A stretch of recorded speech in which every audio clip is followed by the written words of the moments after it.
So now guys, as we have completed our this pad command, completely pad and its sub commands, sub features. Okay, so we'll move on to our next feature, that is pockets. In this pockets feature we have three sub features, that is pocket, likewise to the multi pocket, multi pad,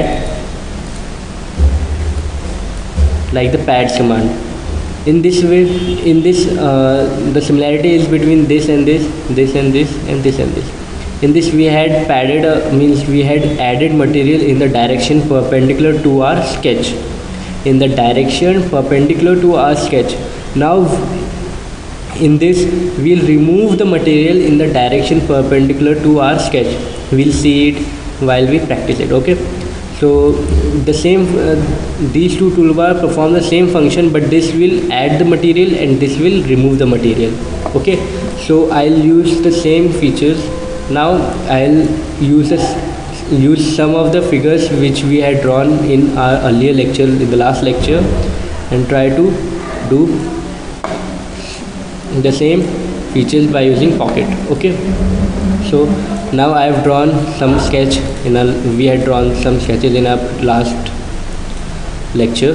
So I'll select this face, I'll draw a figure on it. Okay, I'll draw a figure on it. Suppose I want a circle. Suppose I want a circle. I've drawn a circle. Previously, while using the pad command, when we had drawn a circle and we selected pad, the circle would get padded in the direction perpendicular to this plane.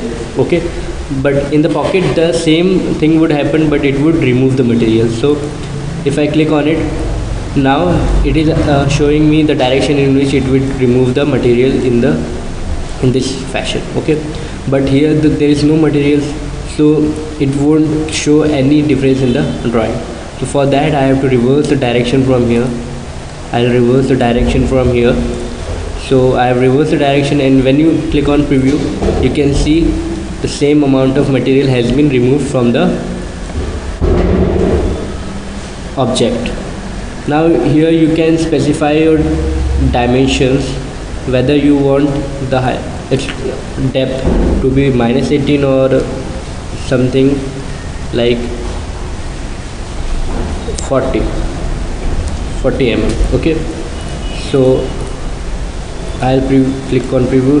Now you can see the depth of the extrusion has increased, this pocket has increased. Okay, so now there are similar features like that of the pad, that is you can make the sketch to be thick, like it would remove the materials as per the thickness given to the profile.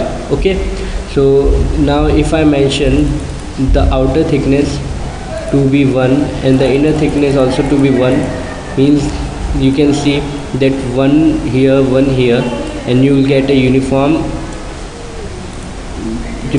thickness,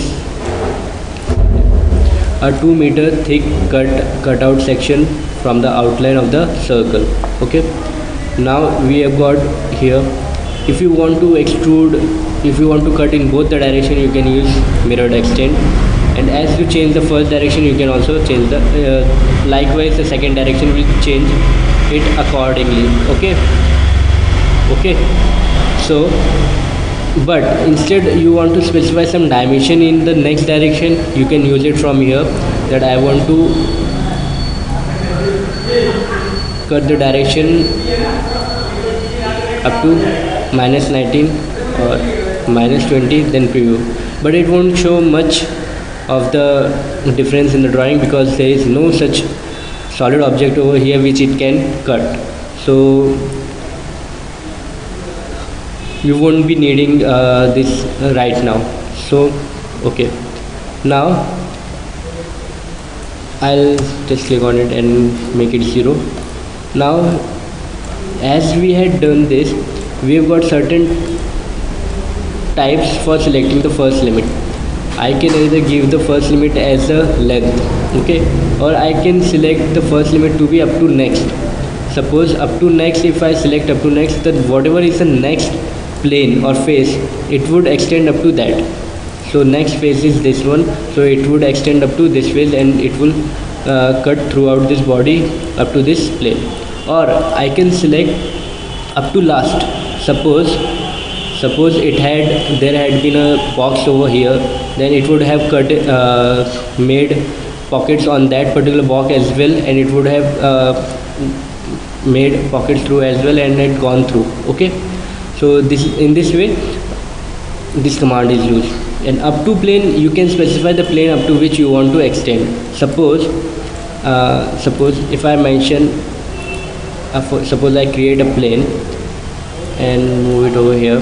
Okay, now if I click on this circle and I click on pocket, and suppose I mention the up to plane, I select this plane, then it would pocket up to that plane only. Okay, it would pocket up to that plane. So this is the plane up to which it would pocket.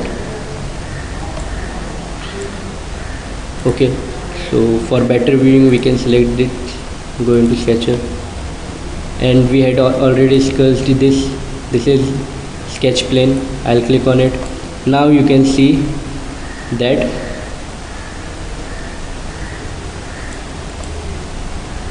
the hole which we had made by using the hole command. Okay, exit, or you can use this sketch and you can go into sketch, and now click over here. Now you can see the hole which we had made.